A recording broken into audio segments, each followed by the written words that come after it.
Bonjour et bienvenue dans cette capsule où on va parler aujourd'hui du transport et du stockage de l'énergie. Alors, comme vous l'imaginez, accorder le réseau électrique n'est pas chose simple. Comme on l'a vu, il existe différents types de centrales hydrauliques, nucléaires, thermiques, des panneaux solaires individuels, des champs de panneaux solaires, des éoliennes, des hydroliennes, et j'en passe. Et pourtant, il faut que tout ce réseau non seulement soit accordé en termes de tension, en termes de fréquence, et en même temps, il faut que chaque zone à la surface de notre pays puisse être alimentée correctement en énergie électrique. Comme ces centrales ne sont pas réparties de la même manière sur notre territoire, il est important d'avoir un très bon réseau de distribution. C'est ce qu'on appelle le réseau électrique qui va transporter l'énergie jusqu'à chacune des habitations, jusqu'à chacun des endroits des points de consommation.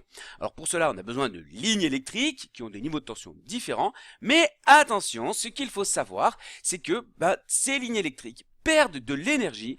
Toute l'énergie produite dans les centrales n'est pas acheminée jusqu'au consommateur. Ces transports énergétiques sont très gourmands en énergie et beaucoup d'énergie est perdue au cours du transport.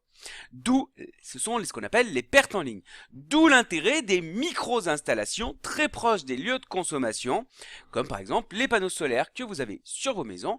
L'énergie est directement consommée à l'endroit où elle est produite, ce qui limite ces pertes. Malin, non ? Outre le transport de l'énergie, son stockage est également très important. Les systèmes tels que certains barrages et les centrales nucléaires produisent de l'énergie électrique en continu. Le début des fleuves est en continu et les productions des centrales, les réactions nucléaires étant continues, il est effectivement très difficile de les arrêter ou de les redémarrer. Leur production est plutôt constante. La production énergétique est globalement constante au cours d'une journée. Néanmoins, la consommation, elle ne l'est pas. Effectivement, la nuit, les gens consomment beaucoup moins d'énergie. Durant la journée, ils consomment de l'énergie, mais là également, il y a des fluctuations en fonction des moments, avec des pics à certains moments. Prenons un exemple, avant 4 heures du matin, les gens dorment, ils ne consomment donc que très peu d'énergie. Puis petit à petit, les gens se réveillent, allument des appareils électriques, grille-pain, four, système de chauffage pour le café par exemple, hein. Et donc cette consommation énergétique augmente. Puis ensuite, il y a la consommation due à la lumière, à l'industrie par exemple, et puis toutes les activités normales. Alors aux alentours de midi, on a un petit pic de consommation, mais en milieu d'après-midi, à un certain moment, il y a une baisse de cette consommation énergétique. Disons que c'est l'heure de la sieste.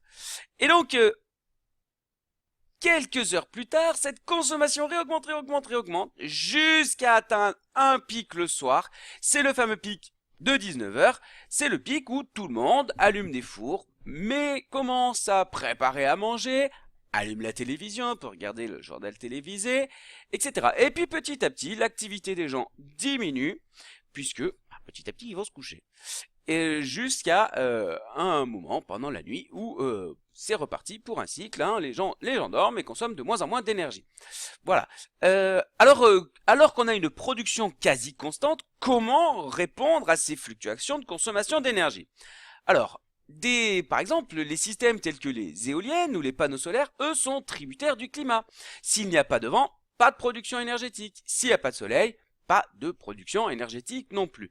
Donc ces systèmes sont encore aujourd'hui des systèmes d'appoint tant qu'il n'existe pas de système de stockage d'énergie. On pourrait imaginer que l'énergie produite la nuit, lorsqu'il y a un peu de vent par les éoliennes, pourrait être stockée, pourrait être consommée pendant la journée. Pour cela, il existe des systèmes comme des batteries, nous y reviendrons plus tard. Il existe... comment est-ce qu'on fait lorsque, par exemple, il y a un pic de consommation ? Comme ici. Eh bien, on a des barrages, et ces barrages, le débit des barrages, donc la production énergétique produite par ces barrages, peut varier en fonction de la journée. Suivant l'ouverture, le débit que je vais réaliser au niveau de mon barrage, je vais pouvoir, à un moment, augmenter la production énergétique du barrage, et ainsi répondre à un pic de consommation. Mais vous me direz, alors et tous ces instants où justement la production énergétique, qui est à peu près constante, est supérieure, comme ici, à la consommation. Toute cette énergie, qu'est-ce qu'on en fait? Eh bien, cette énergie est perdue.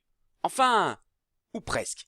Puisqu'il existe des systèmes comme par exemple le barrage de Grand Maison dans les Alpes, qui va permettre, alors on a un barrage avec une retenue d'eau, qui, pendant la journée, l'eau s'écoule dans des conduites, entraîne une turbine, qui produit de l'énergie électrique, et cette eau est de nouveau stockée sur un barrage en, un peu plus en contrebas du barrage initial.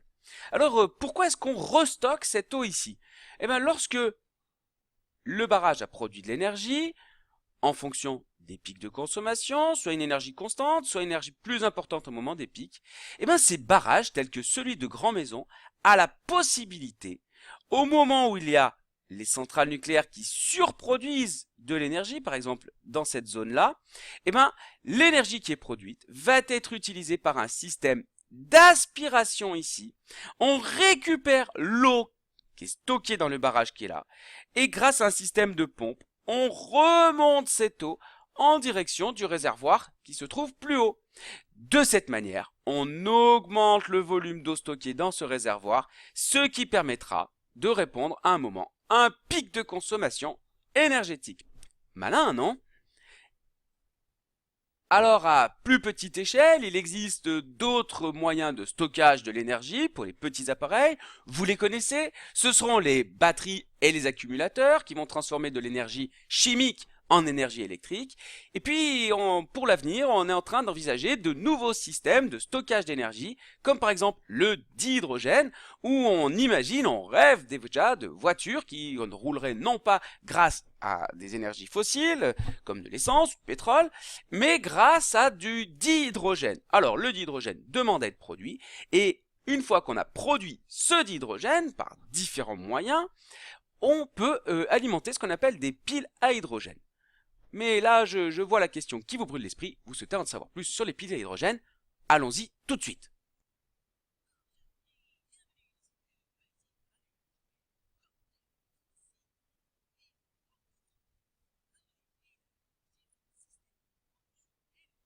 Bonjour et bienvenue dans cette petite granule où je vais vous commenter le principe de la pile à combustible. Alors les piles à combustible sont des systèmes de production énergétique qui vont permettre à partir d'hydrogène, d'une réserve de dihydrogène et du dioxygène de l'air de produire de l'énergie électrique. Alors voilà comment ça marche. Il y a d'abord deux électrodes, une ici et une anode et une cathode. C'est au niveau de ces deux électrodes, sur la première électrode ici, est fixé un réservoir de dihydrogène. C'est la partie de, si vous préférez, c'est la partie de ressources à stocker à l'intérieur d'un véhicule si vous utilisez votre pile à hydrogène dans un véhicule, ou imaginez un petit ordinateur, et bien sa source d'énergie, on dira, sera d'abord de cette petite réserve d'hydrogène. C'est ce que vous aurez à stocker à l'intérieur de votre ordinateur. Alors comment fonctionne cette pile? Vous voyez, le dihydrogène est absorbé, on consomme du dioxygène de l'air, la pile permet d'alimenter un circuit électrique, bien évidemment c'est le rôle d'une pile, hein, et en tout cas, et puis surtout cette pile, elle rejette de l'eau. Bon, alors on va essayer de voir en détail comment ça marche.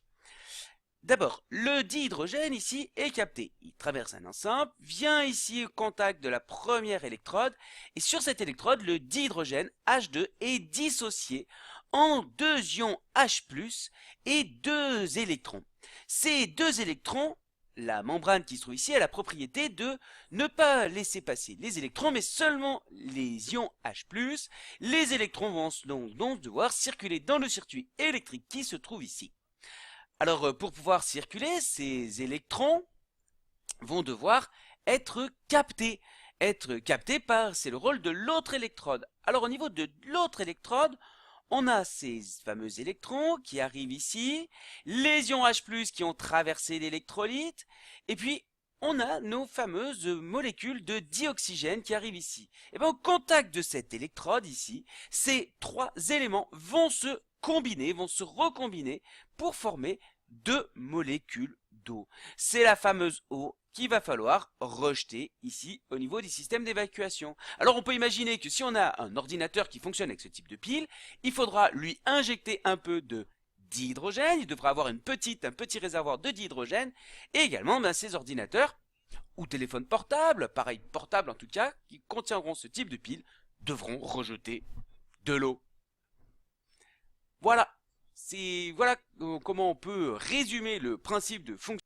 Cet type de pile produit aussi un petit peu de chaleur que l'on pourrait éventuellement imaginer de récupérer pour faire une sorte de cogénération.